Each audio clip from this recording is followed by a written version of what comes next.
তৃণমূল কংগ্রেসের সুপ্রিমো থেকে শুরু করে দলের ছোট বড় মেজর সেজ নেতা বলেছিল পশ্চিমবাংলায় এসআইআর হতে দেব না। তারা আজকে কোথায়? সংখ্যালঘু কমিশন দপ্তরে এলেন মূলত কেন? দেখুন, বেশ কিছুদিন ধরে আমরা দেখছি রাজ্যের বিভিন্ন প্রান্তে সংখ্যালঘুদের উপরে আক্রমণ হচ্ছে। শুধু নয়, রাজ্যের বাইরেও সংখ্যালঘুদের উপরে আক্রমণ হচ্ছে। কোনো জায়গায় লিঙ্গুইস্টিক মাইনরিটি তো কোনো জায়গায় রিলিজিয়াস মাইনরিটি, এই আক্রমণ চলে যাচ্ছে। এই আক্রমণ বন্ধ করার জন্য আমাদের রাজ্যের মাইনরিটি কমিশনের ভূমিকা কি সেটা জানার জন্য, এবং ইতিপূর্বে আমি বেশ কিছু বিষয়ে মাইনরিটি কমিশনকে চিঠি করেছি, কিছু প্রতি উত্তর পেয়েছি, সেটার প্রোগ্রেস কি আছে সেটাও জানার জন্য আজকে এখানে এসেছি। এখানে একটা ডেপুটেশন দিয়েছি। আপনারা জানেন তালদির ঘটনাটা, যার বাড়ি ঘুটিয়ারি শরীফে নৃশংসভাবে খুন করলো যারা, তারা এখনো অনেক গ্রেফতার হয়নি। সেক্ষেত্রে মাইনরিটি কমিশনের ভূমিকা কি সেটাও জানতে চেয়েছি। বনগাঁতে পুলিশের মারে অভিযোগ এক বৃদ্ধার মারা গিয়েছে, সেক্ষেত্রে মাইনরিটি কমিশন কি ভূমিকা পালন করেছে সেটা জানতে চেয়েছি। মালদা থেকে, মালদার বাড়ি ভিন্ন রাজ্যে কাজে গিয়েছিল উড়িষ্যাতে, শুধু কথা বলার জন্য আর লিঙ্গুইস্টিক মাইনরিটি হওয়ার জন্য বিনয় বেসরা সম্ভবত, তাকেও মারধর করা হয়েছে। গত পরশুদিন উত্তরপ্রদেশ পুলিশ 13 জন বীরভূমের পরিযায়ী শ্রমিককে থানায় তুলে নিয়ে গিয়ে মারধর করে, কাগজপত্র সব দেখানোর পরেও তাদেরকে বাংলাদেশি ঘুষপেটিয়া বলে তাদের অত্যাচার চলে। এক্ষেত্রে আমাদের রাজ্যের মাইনরিটি কমিশনের ভূমিকা কি সেটাও জানতে চেয়েছি। আপনারা শুনলে অবাক হবেন, আমাদের পশ্চিমবাংলায় মন্দির বাজারের ছেলে হুগলিতে ফেরির কাজ করতে গিয়েছিল, তাকে 2 দিন আটকে রাখে থানাতে বাংলাদেশি বলে। বৈধ কাগজপত্র দেখানোর পরেও তাকে ছাড়েনি। যখন খবর পাই এর মধ্যে আমি ইনভলভ হয়েছি, কোর্ট, তার পরিবার যখন থানায় এসেছে বলেছে কোর্ট থেকে তোমরা যাও, কোর্টে বুঝে নেবে। যখন আমি কোর্টে উকিল রেডি করেছি, খবর পাচ্ছি কোর্টে না পাঠিয়ে ওখানেই 400 টাকা নিয়ে তাকে ছেড়ে দিয়েছে। কিন্তু এই 400 টাকা নিয়েছে, কোনো তার এগেনস্টে কোনো রিসিপ্ট কপিও দেয়নি।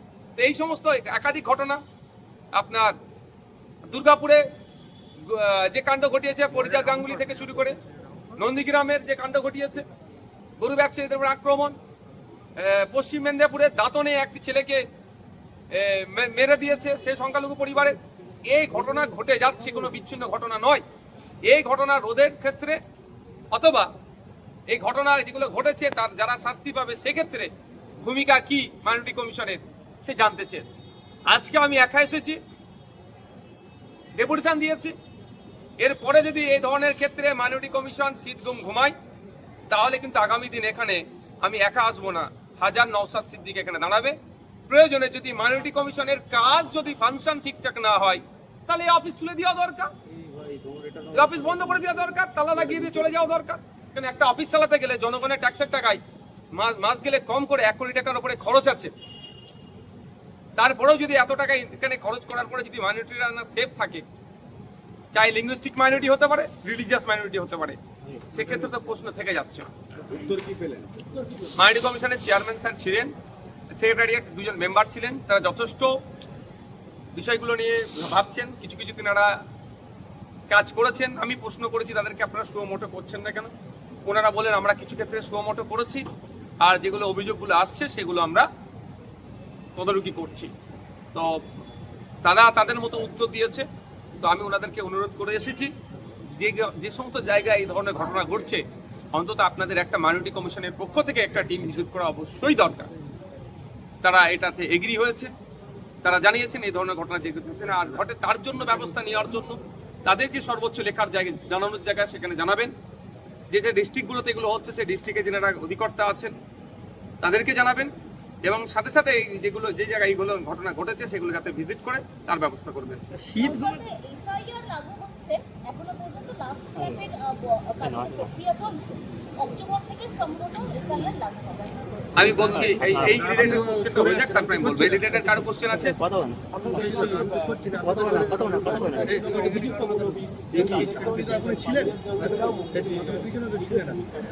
এক্ষেত্রে তো প্রশ্ন থেকে যাচ্ছে, এমন ভাবে কেস সাজাচ্ছে যে সহজেই বেল পেয়ে যাবে।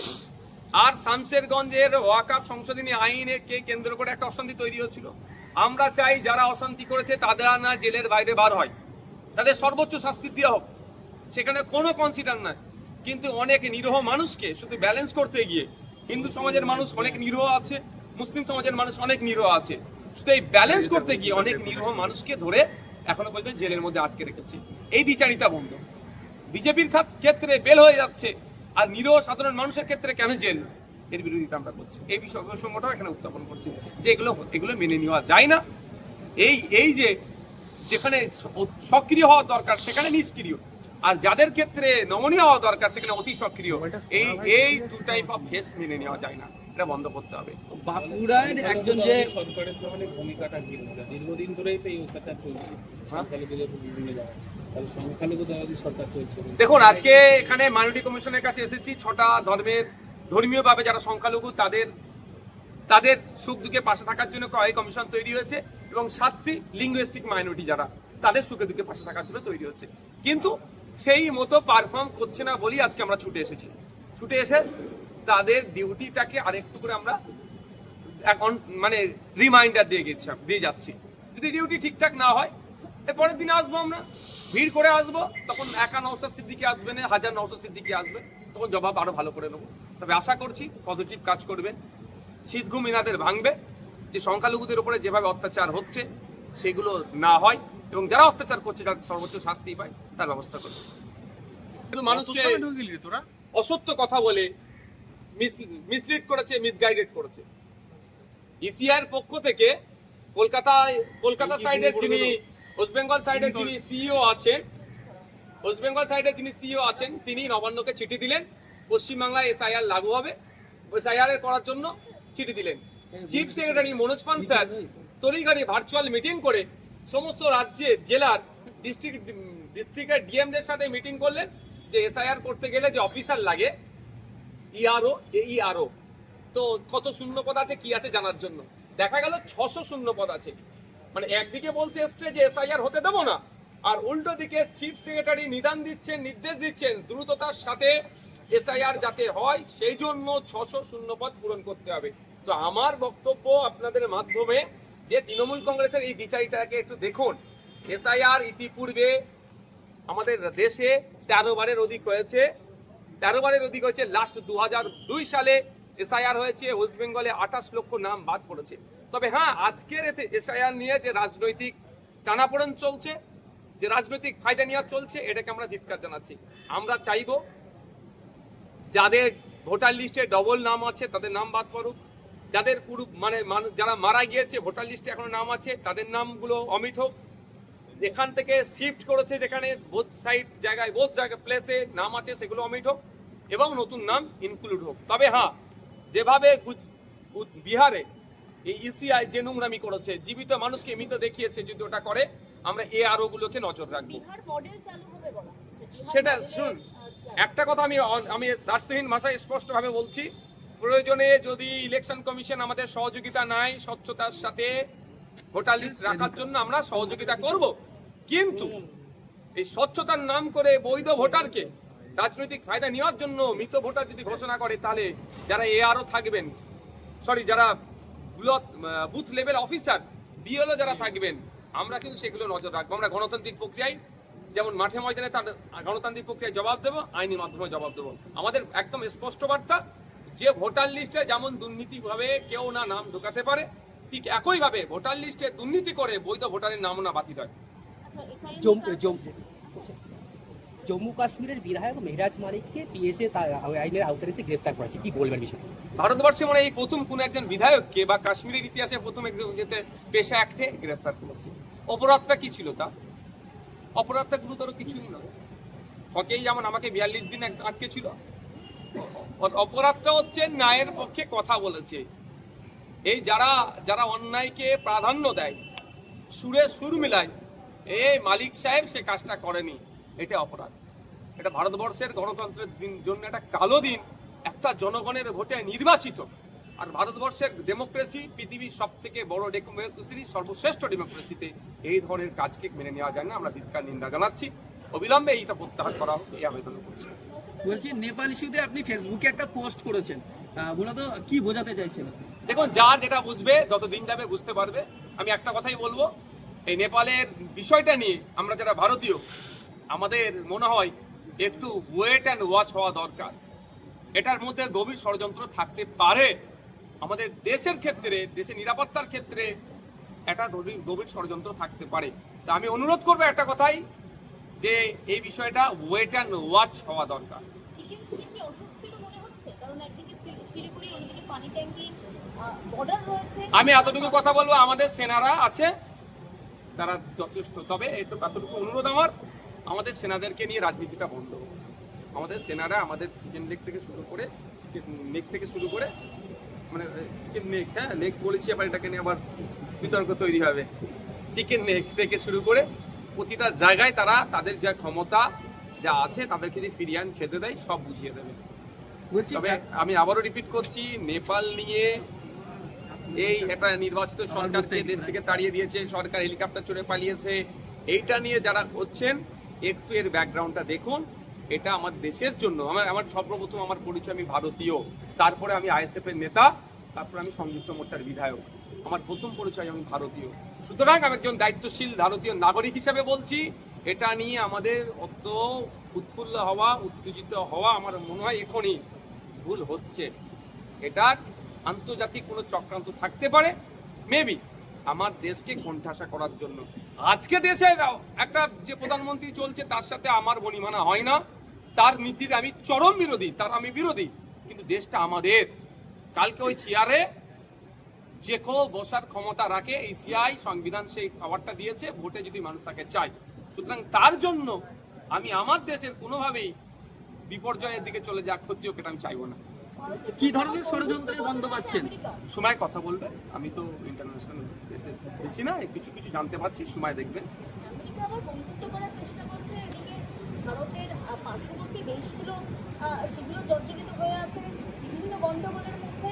মানে কোথাও কি মার্কিন অঙ্গুলি হেলন দেখছেন? দেখুন, মার্কিন সাম্রাজ্যবাদীরা সবসময় আমাদেরকে শোষণ করতে চেয়েছে, আমাদের সাথে বন্ধুত্ব করার জন্য হাত বাড়াচ্ছে, অনেক আগে হাত বাড়াতো, কিন্তু আমাদের ওপরে যখন একের পর এক যখন ট্যারিফ বসাতে লাগছিল, যদি আমরা জবাব দিতাম না, তখন ওরা হাঁটু করে বসতো। দুর্ভাগ্য এটা আমাদের। যখন আমাদের নাগরিকদেরকে হাত পা বেঁধে ওদের মানে কার্গো ফ্লাইটে যখন নিয়ে ফেরত পাঠালো, ওই সময় যদি আমরা একটু চেপে বসতাম না, ট্রাম্প হাঁটু করে বসতো। ট্রাম্প হচ্ছে একজন প্রেসিডেন্ট হলো, এমনি একজন হচ্ছে আপাতমস্তক একজন ব্যবসায়ী, উনি ব্যবসাটা ভালো বুঝে। আর ব্যবসায়ীকে যদি আমরা লস দেখাতে পারতাম, তো ব্যবসায়ী হাঁটু করে বসতো। এখন লস দেখাচ্ছি আমরা, যে তোমার লস হচ্ছে, হাঁটু করে বসতে চাইছে। এটা অনেক আগেই মোদিজির করা দরকার ছিল। তারা কোথায়? মোদিজির জিতার জন্য যারা যজ্ঞ চালিয়েছিল, আজকে তাদেরকে আমি দেখতে চাইছি, যারা যজ্ঞ চালিয়ে মোদিজির আপনার ট্রাম্পের যাতে জেতে, তার জন্য বলেছিল।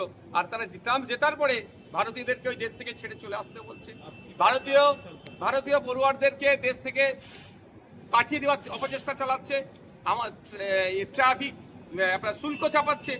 এখন তাদের মুখে কোনো কথা নাই কেন?